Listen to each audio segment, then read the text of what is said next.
येथील जुनी वस्ती देवरण मार्गावरील माजी नगराध्यक्ष दादासाहेब जमादार यांच्या शेतातील मार्कंडेश्वर मंदिराच्या तळभागात भगवान कार्तिकेय स्वामींची सुरेख व सुंदर संगमरवरची षष्ठमुखी मूर्ती आहे।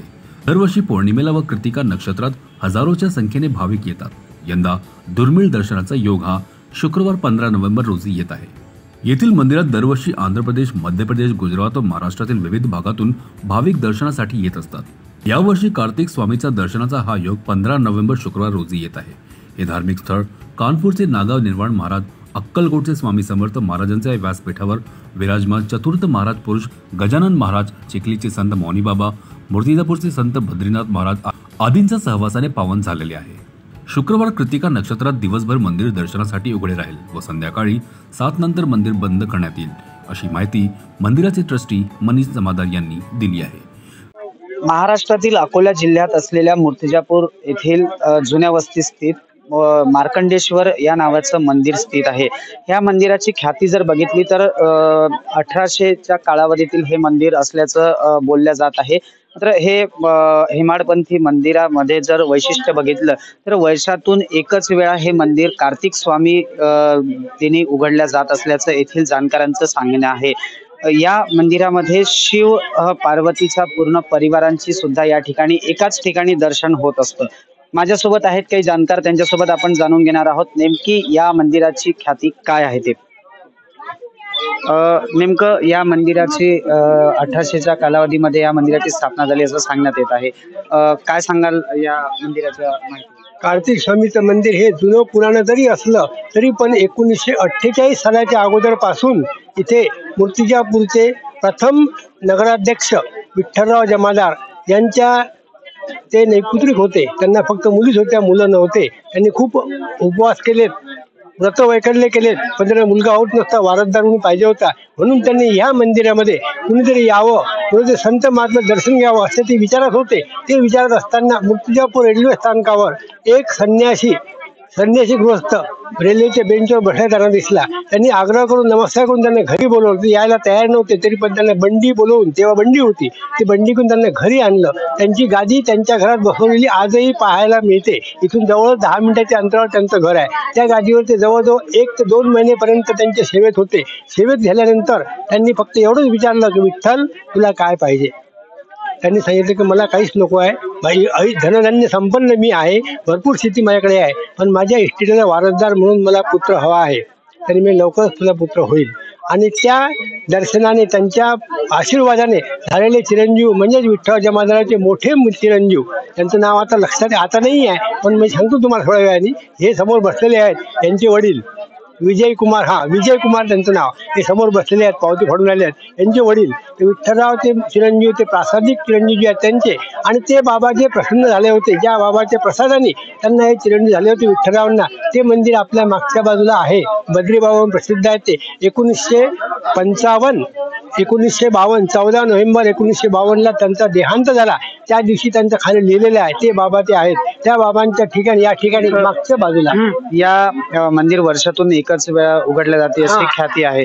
नेमकं याच्या मागचं काय कार्तिक स्वामींनी त्यांच्या वडील भावाचं लग्न ठरलं होतं। हे वडील होते, पण ते वडील भाव लग्न आधी व्हायला पाहिजे, पण लहान भावाला पसंती पहिले मिळाली। असं का झालं? म्हणून त्याच्या आईने सांगितलं की बेटा म्हणे, जो विद्येने हुशार आहे त्यालाच मी मुलगी देईल असं त्यांनी सांगितलं मुलीवाल्यांनी। म्हणून त्यांनी सांगितलं की विद्येमध्ये परीक्षेत कोण पास होईल, म्हणून त्यांनी कार्तिक स्वामीचे मोठे भाऊ गजानन आणि कार्तिक स्वामी या दोघांनी तुझी प्रदक्षिणा कोण पहिले करून येईल आणि मला भेटेल असं सांगितलं। ते गोल प्रदक्षिणा मारायला निघाले तर गणपतीचं वाहन उंदीर आणि कार्तिक स्वामीचं वाहन हंस, त्या हंसावर बसून दोघे चक्र मारायला पृथ्वी प्रदक्षिणा। गणपती पृथ्वी प्रदक्षिणा मारून येणार होते, अगोदर कार्तिक स्वामी पूर्ण त्याच्या मोरावर बसून पूर्ण करून आले।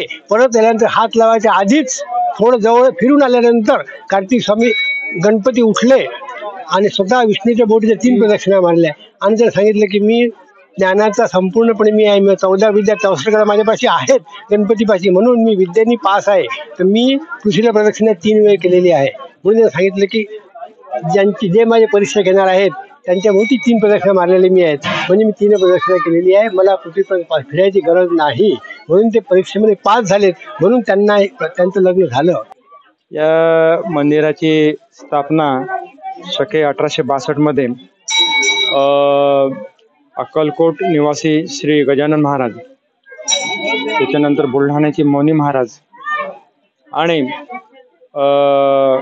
परमपूज्य बद्रीनाथ महाराज या सर्वांच्या हस्ते झालेली आहे. या मंदिराचं निर्माण जे आहे आमचे आजोबा श्रीमंत विठ्ठलराव जमादार यांनी केलं आणि हे मंदिर वैशिष्ट्यपूर्ण आहे.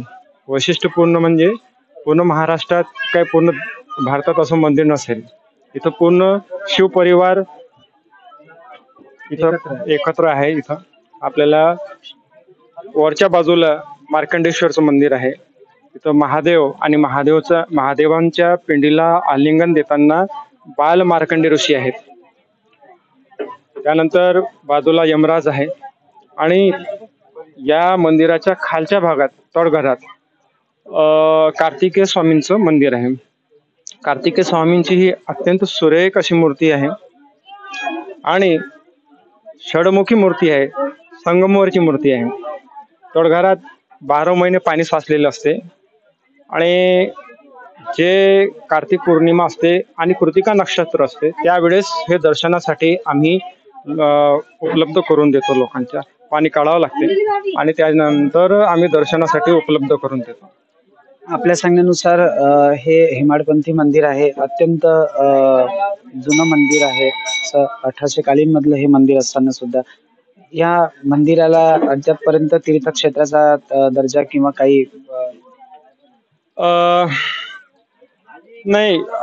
तसं आतापर्यंत जे आहे तो तीर्थक्षेत्राचा दर्जा नाही, पण परंतु लोकमान्यतेनुसार हे मंदिर जे आहे पूर्ण महाराष्ट्रात आपलं एक वैशिष्ट्यपूर्ण मंदिर आहे आणि त्यासाठी जे स्थानिक लोक आहेत आणि राजकीय पातळीवर ते आम्ही प्रयत्न करून राहिलो तीर्थक्षेत्राचा दर्जा भेटण्यासाठी आणि मला आशा आहे होईल.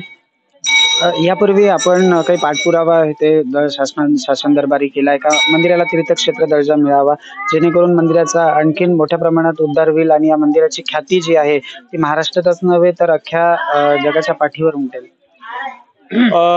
आम्ही या अगोदर पाठपुरावा केला आहे, परंतु ते अद्यापपर्यंत झालेलं नाही, परंतु होईल ही खात्री आहे.